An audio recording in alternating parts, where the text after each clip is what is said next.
Okay, Hey I guys, think, it's Keith. hi Keith. I see Tiffany and Hey. Roger Good and evening. Monica.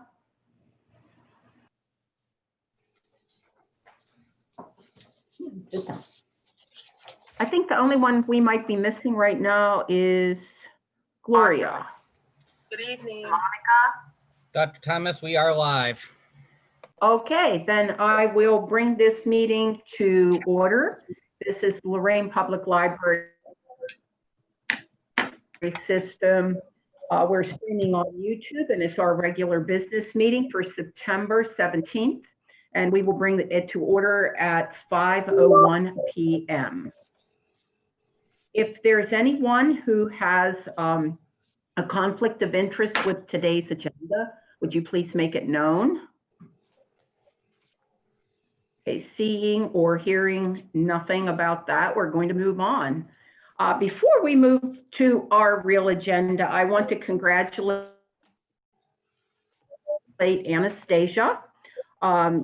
She sent an email today saying that she currently serves as the chair of the Public Library Association Tech Committee. And today she was asked to serve as the Public Library Association Liaison to the ALA, or the American Library Association Information Tech Committee.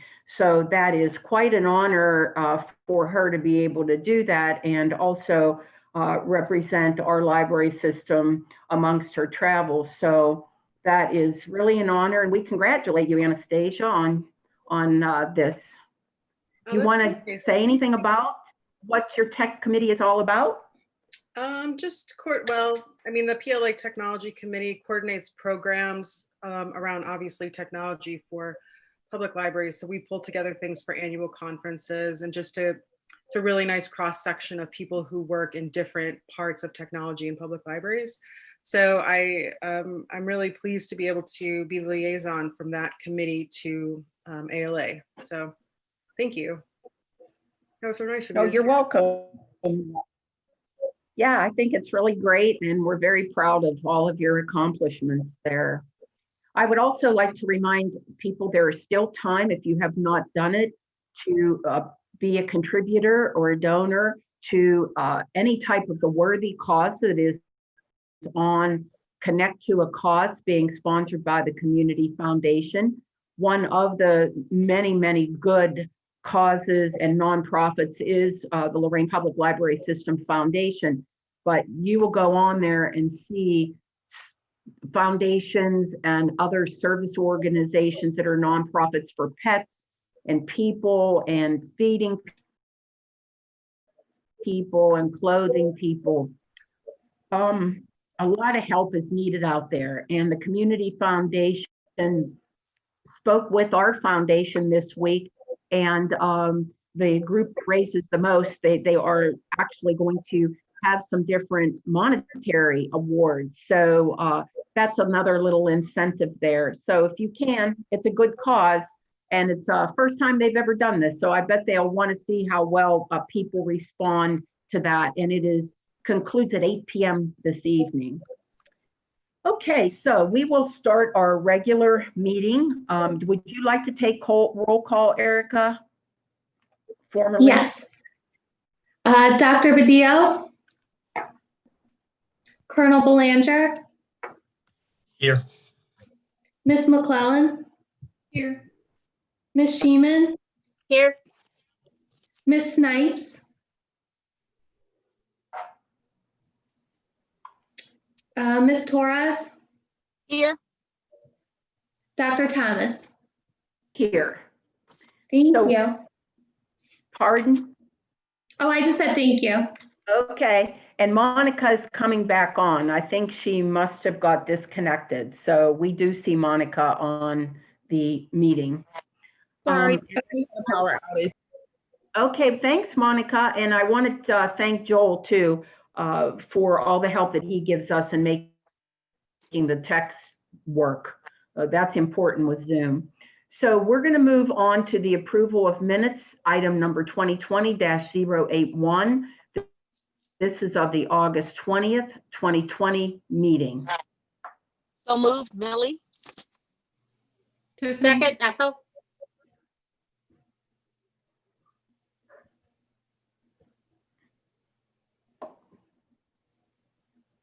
Okay, roll call. Dr. Badillo, Colonel Belanger, Aye. Ms. McClellan, Yes. Ms. Sheeman, Yes. Ms. Snipes,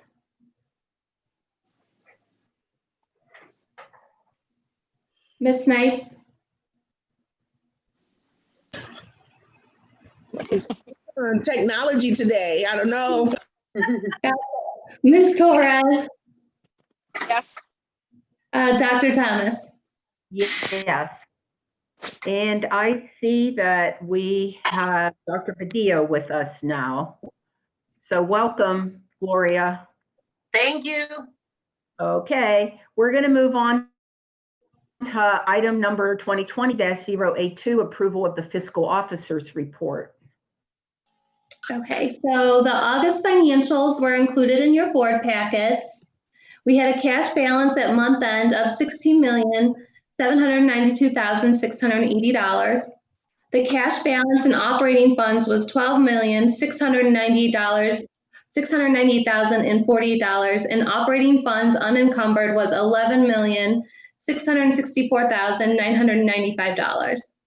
The total unencumbered cash balances as of August 31st, 2020 was $15,116,333. The revenues year-to-date as of August 31st were at $8,724,678, which was 81.4% of the estimated annual revenues without advances or transfers. Expenses year-to-date were $5,890,455, which was 41% of the estimated expenses without advances or transfers. Expenses with encumbrances total $7,566,802, which is 52.7% of the annual estimated expenses. So PLF revenue received for the month of September was 5.7% higher than what was received in September of 2019.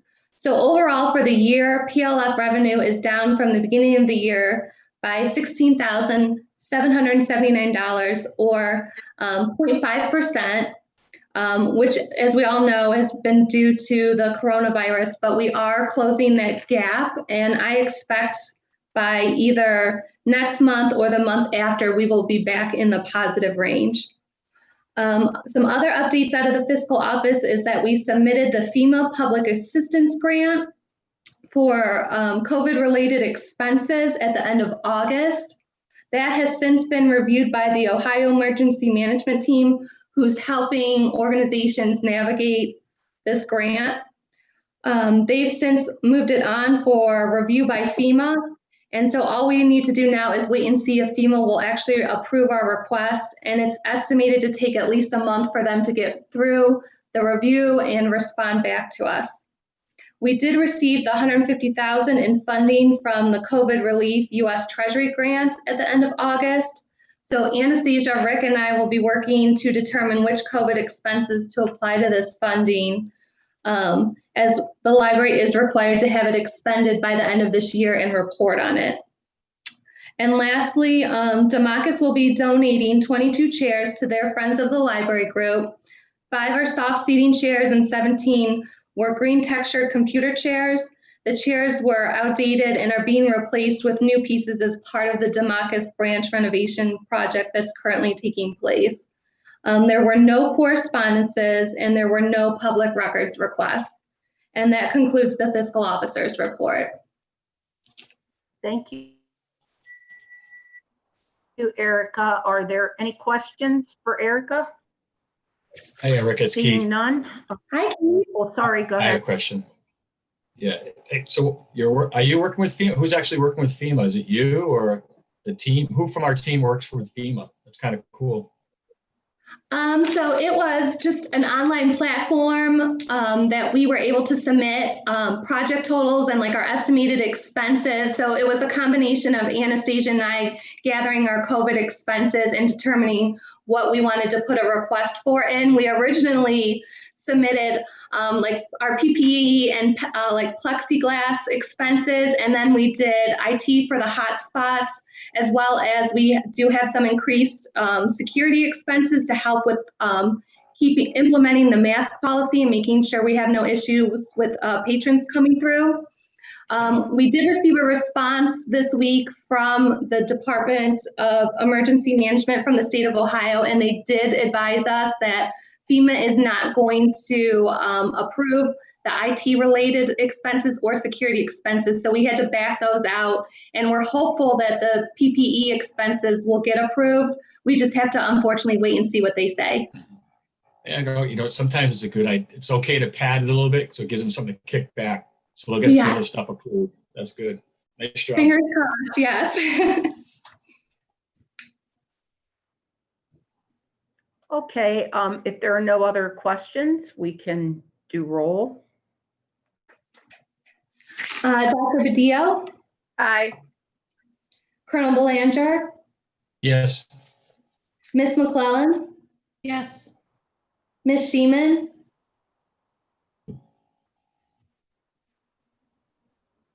Yes. Miss Snipes, Aye. Miss Torres, Yes. Dr. Thomas. Yes. We will now hear the report of the director, Anastasia. All right. Thank you for plugging that connect to a cause. I know that I was actually just checking this. I'm treating it like it's like a night at the races, keeping track of like where everyone is and the donations.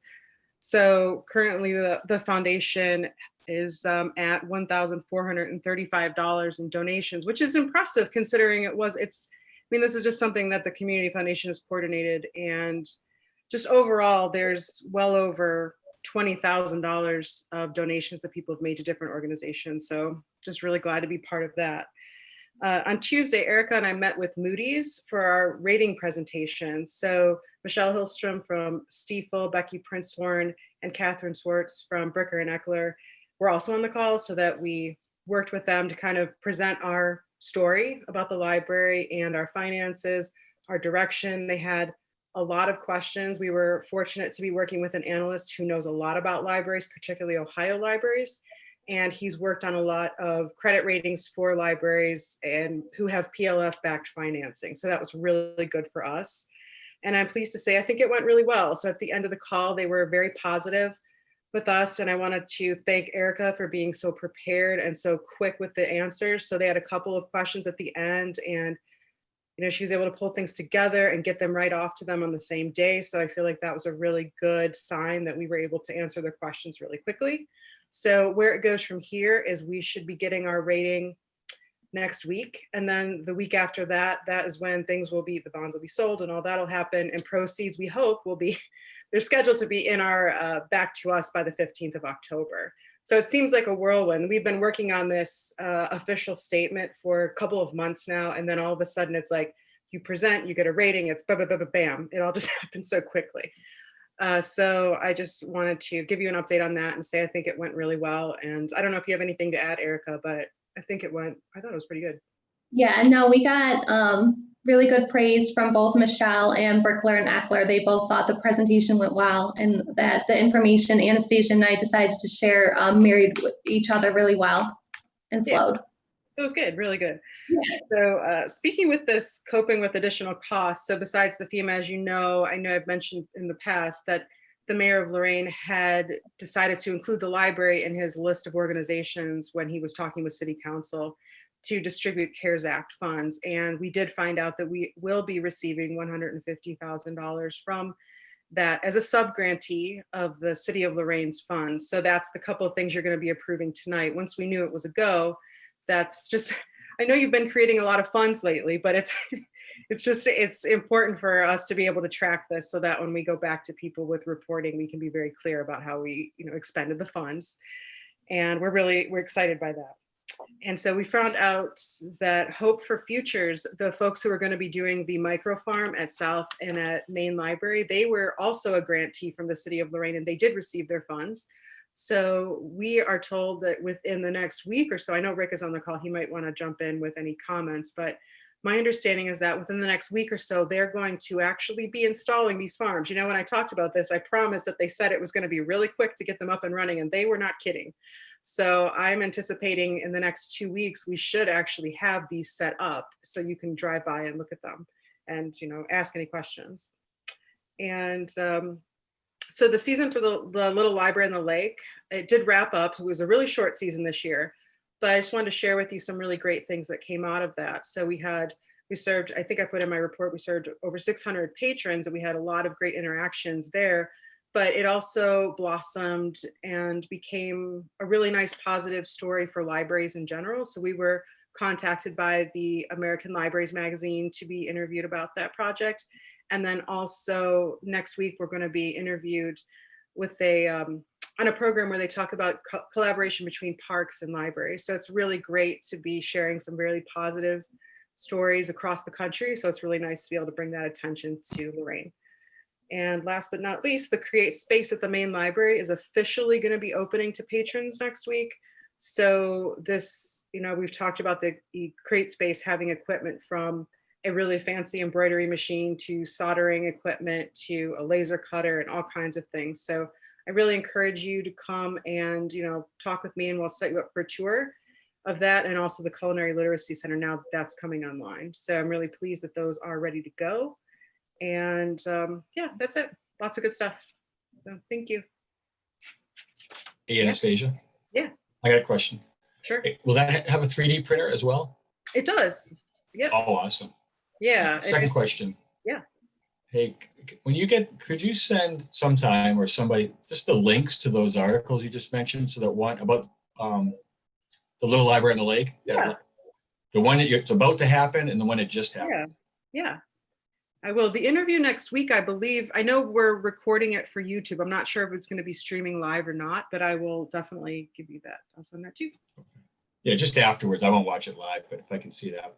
Yeah, that would be, yeah, absolutely. It's really, like I said, it's just nice to have some really great positive attention coming towards our part of the world. It's nice right now. Yeah, it's really cool. I mean, it's not going to be open in the fall then. I guess the hours won't be the fall. It's too cold. No, it's too cold, but we were discussing this yesterday as a management team. So some of the things like the bird watching kits and the stargazing binoculars and all that kind of stuff, we're going to have those in branches so that people can check those out, while the other equipment isn't really conducive to check out, but those kits are. So we will have some of those things available for checkout. Awesome. Thanks. Yeah. Thank you. Great. Thank you. The program of work and the monthly stats, including the graphic digital library usage in July, is included in your board packet.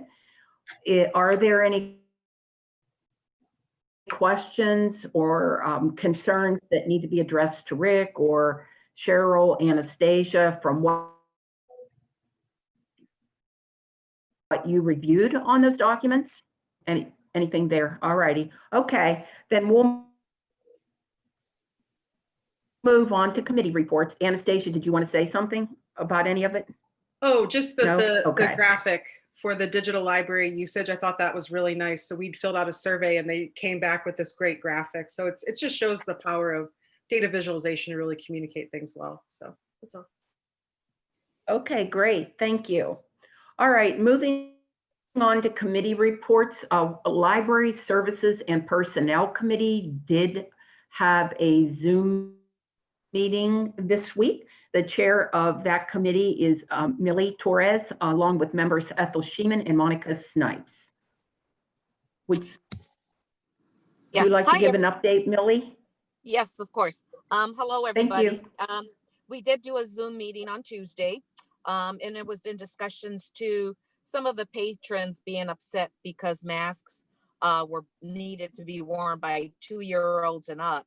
And we all were in agreement that preschool age are aware of making a mask and maybe trying to do like a Monica had mentioned not a fundraiser, but something to the effect that have a little kid, if he comes in with a stuffed animal or she comes in with a little doll, put like a little face mask on them and then say, see, your buddy has to wear one too. And maybe that will introduce wearing the face masks more for the younger children.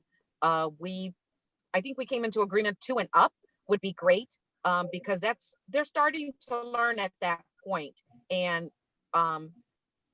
so that was one consensus. The other thing that we talked about was voting day, November 3rd, I believe, for North Ridgeville and Avon.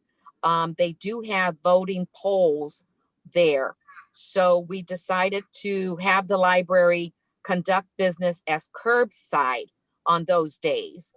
That way the patrons and employees are not dealing with the commotion of people coming in to vote and then going into the library. You know, there's concern there, and I understand. So those 2 days will be only curbside for Avon and North Ridgeville. And I believe we suggested to start telling the patrons or putting something on the library to say that, you know, on voting day, we will only have curbside service for the library. All services will resume the day after election day. Does anybody else want to add anything else into it that I may have forgotten? No, that's it. Are there any questions from any other board members?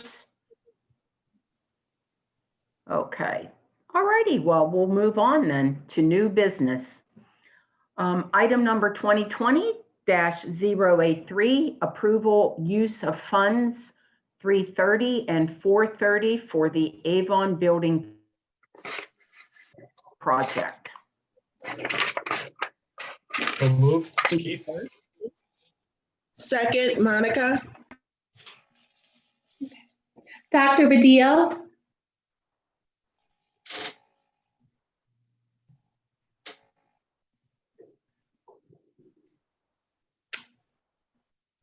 Dr. Badillo?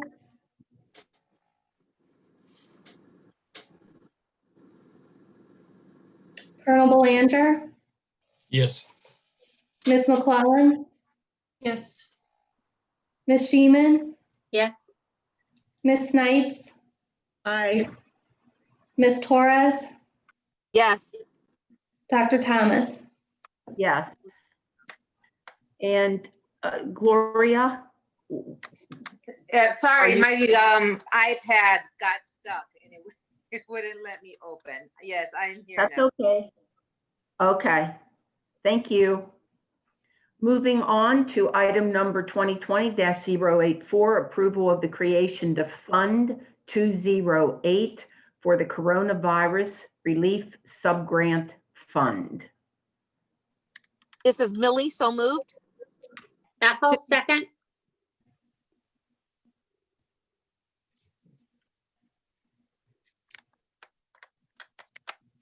Okay. Dr. Badillo?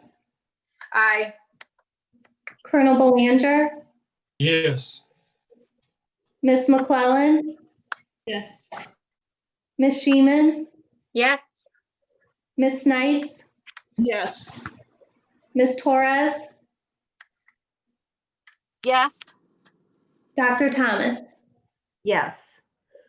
Item number 2020-085, appropriations modification.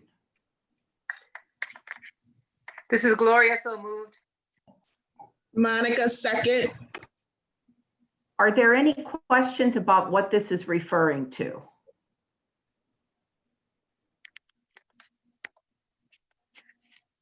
No? Okay, then we can call roll. Dr. Badillo? Aye. Colonel Belanger? Yes. Ms. McClellan? Yes. Ms. Sheeman? Yes. Ms. Snipes? Yes. Ms. Torres? Yes. Dr. Thomas? Yes. Item number 2020-086, approval of the receipt of revenue into Fund 430 for the Avon building project. This is So Keith, so moved, moved. Ethel.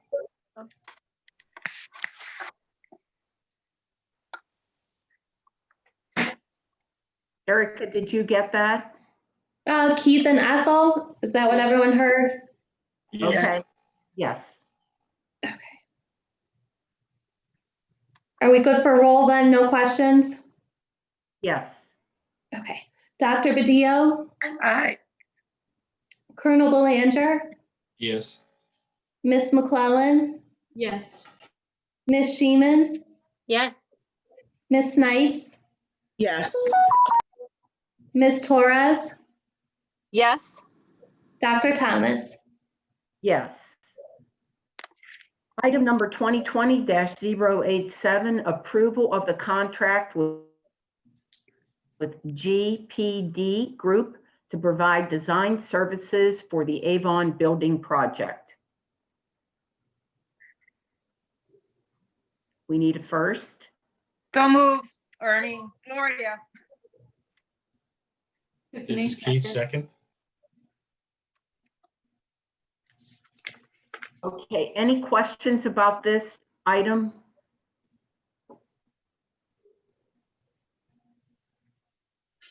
Hearing none, we can take roll, Erica. Okay. Dr. Badillo, Aye. Colonel Belanger, Yes. Miss McClellan, Yes. Miss Sheeman, Yes. Miss Snipes, Aye. Miss Torres, Yes. Dr. Thomas. Yes. Item number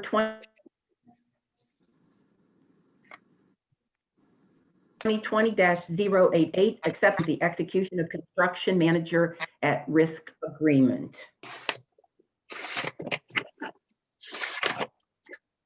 So moved, Millie? Second, Monica.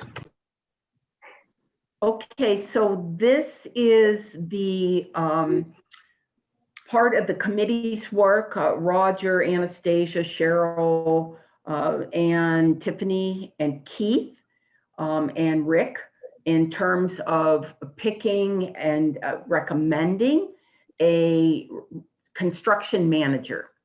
So we had a GPD for the design, the architects.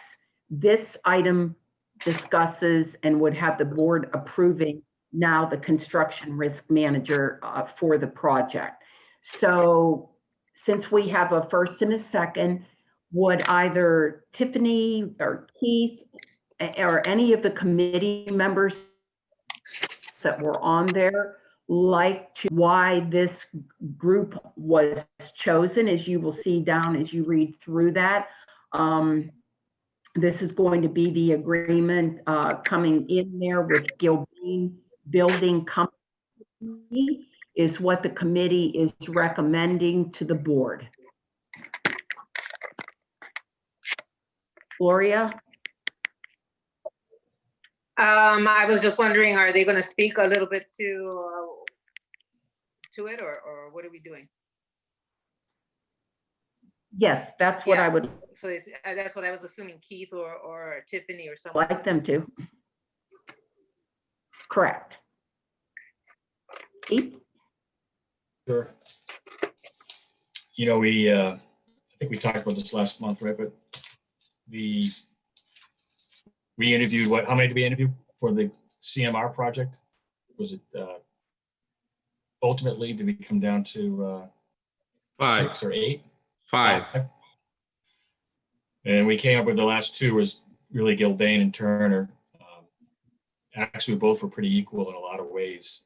But ultimately, Gilbane is who the committee decided was really the best overall, brought the best overall value to this project for a number of factors. But I think there was a savings where they had some ideas with the contracts, and maybe Anastasia or Roger can talk about that afterwards. But you know, overall, their renovation experience, their ability to do a construction project while still having a facility operating, a library operating at the same time. They've proven that through their different references and such. They have some ideas and perhaps even making this beating the timeline. So within 10 months, I think they have up to 12, but they may be able to do it in 10 months to save us some capital as well. Very safe organization culturally. Safety, culture of safety, as well as really out community engagement. I think that's what the committee really thought Gilbane compared to Turner was very, had some really positive ideas as well as past proven performance and engaging with the community with the project. I don't know if the other guys want to say something.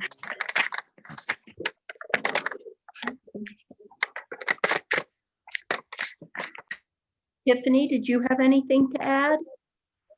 I'll just mention one other thing. I think everything Keith said kind of summed up the main reasons why we chose them, on top of the fact that we really enjoyed the team and that they brought to present to us, and the team that really Anastasia and Rick and Cheryl will be working with consistently for the next year. So we're really excited about the individuals that they brought to this project. And we think that they'll end up working together very well with the architect and Roger and our library team here.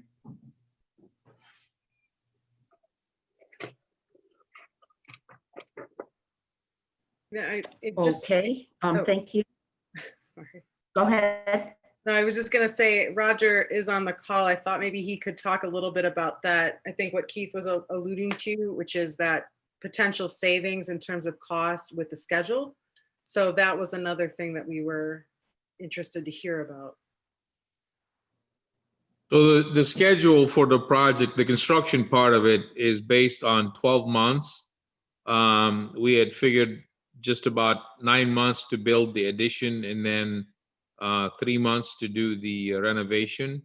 So that's kind of what they based their proposal based on. But then they during their presentation, they suggested that there might be a way for them to shorten the schedule somewhere between, up to 2 months. So, and if they do that, that's obviously going to result in some savings to the library, because that will cut down on their overhead and their staffing on the project. So the savings could be up to 60,000 in total if we do accomplish the 2 or 2.5 months shortening of the duration. While we don't want to sacrifice the quality or the progress of the project, we're going to go into this thing based on the 12 months, and then if we through working with Rick and the GPD and the CMR and myself, if we feel like we can accomplish the shortening, then we'll go ahead and do that, take advantage of the savings.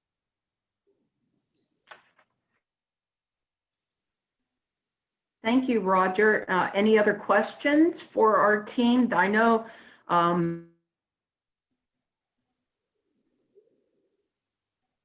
they've all worked very hard to get all of this accomplished with many hours for interviews and things of that nature. Gloria, did you have anything you wanted to ask? Okay, I don't think so. If no one else has any questions and you're good with this, then we will do roll call. Dr. Badillo? Aye. Colonel Belanger? Yes. Ms. McClellan? Yes. Ms. Sheeman? Yes. Ms. Snipes? Aye. Ms. Torres? Yes. Dr. Thomas? Yes. Item number 2020-089, authorization to sanitize ductwork on our library buildings. This is Monica. So moved. Keith, second. Are there any questions for Rick on this item? Okay, seeing none. Roll call, please. Dr. Badillo? Aye. Colonel Belanger? Yes. Ms. McClellan, Yes. Ms. Sheeman, Yes. Ms. Snipes, Yes. Ms. Torres, Yes. Dr. Thomas. Yes. Item number 2020-090, renewal of the contract for Gergley's Maintenance King. This is Millie, so moved. Tiffany, second. Just want to, Okay. if I can just jump in for a second. So when we were putting this in, we did not have the final cost, but it is in the attachment that's linked there. I just wanted to note that it is $92,688. And I know Rick is still on here, and I know Rick and Erica worked with them to kind of sort it out. So as you may recall, a few months ago, we asked you to approve enhanced cleaning. So we had our contract. Now we had this additional layer. So we wanted to make sure we got all of that together into one contract, and that's what the renewal is. So Rick, I don't, if you want to speak to that, or maybe Erica, if there's anything to add, I'm not sure, but. No, Gergley's has been our contractor to replace our past contractor. They've been with us for a few years now, and everything we ask of them above and beyond, and even during this COVID that was going through, they were still going in here and they touched every one of our books. Very confident. It's a great company to work with, and it's a local company, which is great. They're right there on Broadway, and they touch all of our branches. And like Anastasia said, we included the other branches also. We're only doing, I want to say 4 days at a couple other ones, but now we're doing the 6 day a week cleaning, and also we have sanitizing guns that we use at those facilities that are done on Saturdays for an hour and a half. They hit all hard surfaces, doors, desktops, and it's a cordless gun, and they spray with a disinfectant. So I'm very confident that Gergley's is our company to be working with at this time. All righty. Any other questions? If not, we'll go straight to roll. Dr. Badillo, Aye. Colonel Belanger, Yes. Ms. Okay, McClellan. Erica? Oh, yep.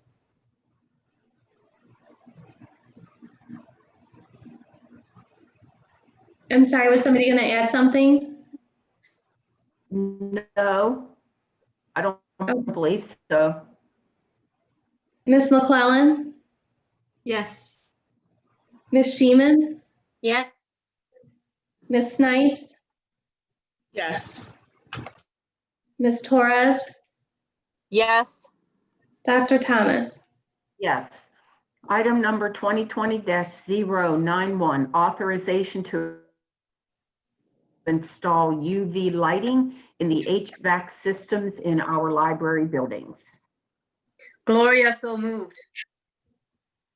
Bethel, Keith. second. Are there any questions about this item? I'd like Rick to actually explain it a little more for me. Are they where they would be exactly located and how they function? So okay, can you hear me, or? Yes, we can hear you. Okay, so the UV lighting is through a company distributor, I want to say KW, through Johnson Controls. Johnson Controls does HVAC equipment and other equipment out in the market. I approached them. They brought forth the UV lighting. The UV lighting is lamps. The lamps will be installed inside of our air handling units, so that the staff and the maintenance guys will not be in contact with these lamps, because they're very dangerous. They eradicate the air coming in to the facility and kill approximately 90 to 95% of the organism, superbugs, mold, and so on, that travel through our air ducts.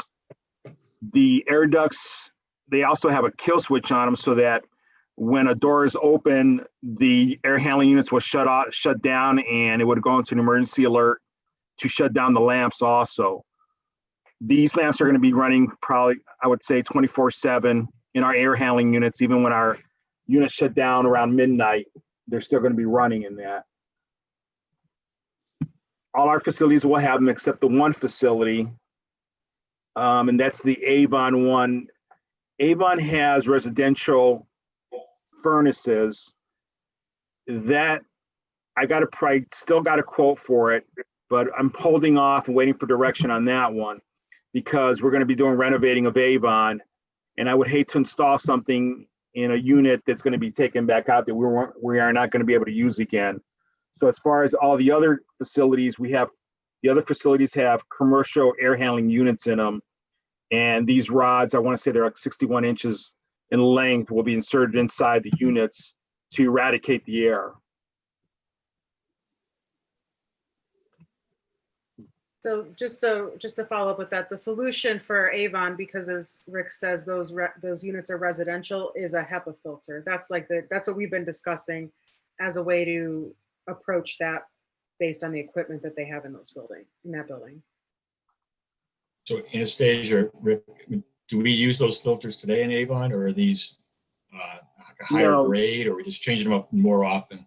No, we have a pretty good PM system. When I say pretty good, quarterly, we have a company that comes in and changes all our filters out at all our facilities, Avon also, but we don't presently use a HEPA filter. A HEPA filter, catches the smallest minute organism that travels through. Hospitals and surgery rooms use the HEPA filters. We use I say like a number 8 is what it's considered here at our facilities, which is just below the HEPA filter. So with the HEPA filter, I think we're going to catch a little bit more with those units there since they're residential units. That's good. Thanks. Any other questions? And did that answer you, Gloria? Are you good with that? Yeah, I'm fine. Thank you. And again, once the Okay. project, I'm going to incorporate into the Avon one. Once the design phase goes into for the air handling unit, we will bring it forth for these rods to be inserted into those units. Okay, great. All righty, if there's no other comment or question, we'll go to roll call. Okay. Dr. Badillo, Aye. Colonel Belanger, Yes. Miss McClellan, Yes. Miss Sheeman, Yes.